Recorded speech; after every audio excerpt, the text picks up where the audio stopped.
我哋證賢堂係行正路、做正事同埋說正話啦。Hello， 大家好，我係龍虎山正一派嘅李三賢，亦都係證賢堂嘅主持。你哋大家可以叫我做 Henry 師傅。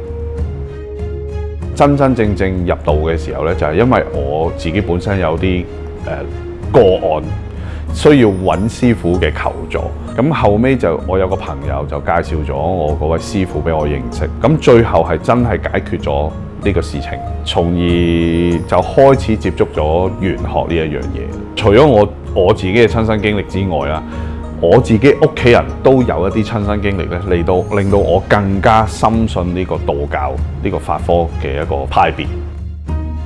其實咧，我係一個好會計劃嘅人嚟嘅，因為我以前做生意。但係自從我入咗道教之後，拜奉咗我哋祖師爺之後咧，其實我發覺咗有一啲嘢就係，基本上你唔需要去 plan 嘅。祖師爺係會俾一條路你行，慢慢引帶你去做你應該要做嘅嘢。正如我呢度證賢堂都係，我係冇話去計劃過，我由頭到尾我冇諗過要做師傅。亦都冇諗過話要出嚟收徒弟，但係我就只係可以咁講，我盡我所能將我識嘅嘢將佢教落去俾下邊嘅弟子啦。你問翻我證賢堂點解可以行到今時今日？由我當時嘅一把發扇仔做一個壇，再由一個神牌仔，跟住再去到一間房，而家變到今日咁樣嘅一個壇，其實當然係因為我哋個發心嘅問題。因為當時我哋主要個發心係諗住幫人。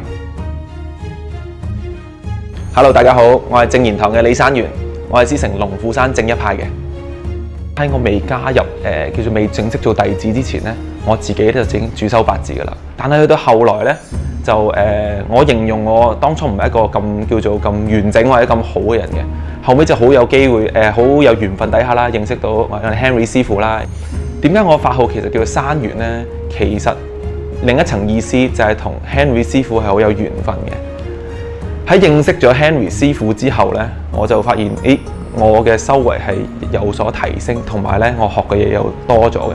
譬如話，可以幫個善信，或者朋友睇到，你明年可能會容易有血光之災，可能會有一啲嘅金屬性嘅傷害啊。但係其實呢，嗰陣時呢，我係唔會有任何嘅解決方案嘅，但係喺認識咗道教啊、六壬之後呢，反而知道原來係真係有方法可以解決嘅。原來我一路唔明白，我以為我自己學緊術數，其實唔係，係先術後數，數係計出嚟嘅，但係原來術咧可以排喺前面嘅。認識到 Henry 之後，好欣賞Henry 師傅、三賢師傅嘅為人啦。當初認識 Henry 師傅嘅時候咧，其實佢冇講話太多嘢，亦都冇去我對佢認識唔係太深，直接做咗佢弟子。但係同佢日漸相處嘅時候，睇住佢點樣去好用心咁樣去幫助佢嘅善信啊，點樣去用佢足油科去幫人哋醫病啊，平時點樣去對待佢嘅弟子啊，你會發現佢唔係話好中意講好多大道理，但係咧你能夠從佢平時日常佢嘅修為，你能夠學到好多嘢。大家好，我係證賢堂嘅李山俊，我師承龍虎山正一派。其實首先好開心先啦，即係正式可以建立到證賢堂呢個地方啦，咁都可以幫到好多善信啊，咁解決到好多問題啦，心身嘅問題啦。咁其實我哋係非常榮幸地我哋係其中一份子啦。我覺得道家因為其實應該係一體嘅，咁又唔可以話係邊方面會勁啲，或邊一門咁樣咯。咁就最緊要係幫到啲善信啊，去解決到問題。本身 Henry 師傅係做生意先嘅，咁我亦都有緣分跟咗佢啦。跟住之後咁多年啦，佢一直都好照顧我。其實佢係一個好好嘅師傅，稱職嘅師傅之餘，就係一個好好嘅朋友。有好多嘢都跟佢學啦。咁亦都教我做人嘅道理啦，佢就等於我好似心目中偶像咁樣嘅。咁其實由外至內，基本上我都好效仿佢啦。期望啲弟子可以點樣啊？其實我係期望我嘅弟子可以學多啲唔同嘅嘢啦，唔係一定淨係喺我證賢堂入邊學嘅嘢。因為其實我都講，我哋道教係真係好博大精深。